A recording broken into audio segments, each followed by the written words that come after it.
Mo fẹ́ bẹ̀rẹ̀ ní orí adánilẹ́kọ̀ọ́ wa. Nínú ìdánilẹ́kọ̀ọ́ tí wọ́n fún wa, wọ́n sọ̀rọ̀ wípé ìpele mẹ́ta, wípé àwa òbí, àwa ọmọ àti ìjọba la ní ọ̀pọ̀ láti ṣe. Mo kí gbogbo Yorùbá, mo kí wa kú oríire o. Nínú gbogbo àwọn èdè tí a ní ilẹ̀ Áfíríkà àti lágbàáyé, èdè Yorùbá ló dáa jù.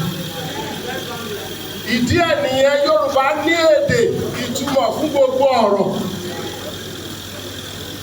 Ẹ rí i pé nígbà tí Àjàyí Crowther dé tó fẹ́ yí Bíbélì padà, ó rọrùn fún láti kọ Bíbélì ní èdè Yorùbá torí pé gbogbo ọ̀rọ̀ Yorùbá ló ní rẹ́gísítà.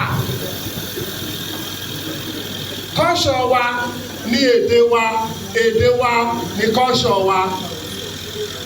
Bá a ṣe ń dárúkọ èèyàn, bá a ṣe ń sọmọ lórúkọ, bá a ṣe ń sọ orúkọ.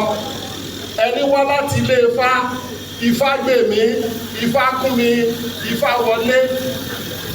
Ẹni pé èdè Yorùbá kò rí bẹ́ẹ̀ ní gbogbo àwọn other languages, nínú gbogbo àwọn other tribes ti wá rọrùn. Ọlọ́run àti gbogbo nǹkan rọ̀ wá lọ́rùn o. Ọlọ́run àti gbogbo nǹkan rọ̀ wá lọ́rùn o. Àwa òbí, parents, òbí bẹ̀rẹ̀ lórí àwa tí a jẹ́ olórí jọ. Ẹ jẹ́ kó ká bá wa bẹ àwọn olórí wa.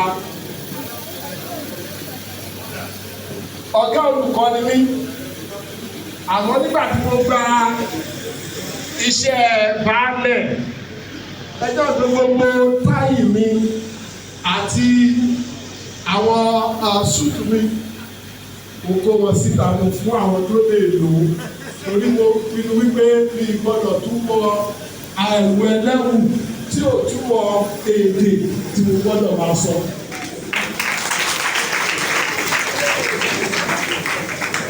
Torí náà, bí a ṣe rí, present yourself, that's the way you be giving honor. Tó bá ti yọ gẹ́gẹ́ bí ọmọ Yorùbá, aṣọ tó wọ̀ ló máa fi hàn pé ọmọ Yorùbá ni ẹ́. Tó wù ló máa fi hàn pé ọmọ Yorùbá ni ẹ́.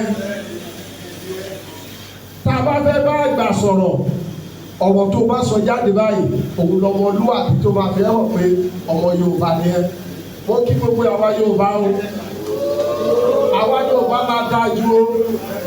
Ẹ má jẹ́ kí dídá wa kò ní bàjẹ́ o. Ṣé rí ìwà wa tá a bá ti tú ìwà wa ṣe, ìdí náà sọ fún ọmọlúwàbí nìyẹn. Bíba ìwà wa jẹ́, òun ló jẹ́ kí Yorùbá rẹ̀yìn. Tá a bá tú ìwà wa ṣe, ìwà wa ní identity wa, ìṣe wa ní identity wa. Tó bá ṣì wà wá ní ọmọ ẹrú lélẹ̀, wá ní eléyìí kì í ṣe ọmọ Yorùbá dáadáa, ọmọ àlè Yorùbá lélẹ̀. Àmọ́ tó hùwà tó dáa, tó bá gbé báyìí, wá ní lóòótọ́ ọmọ Yorùbá ni ẹ́.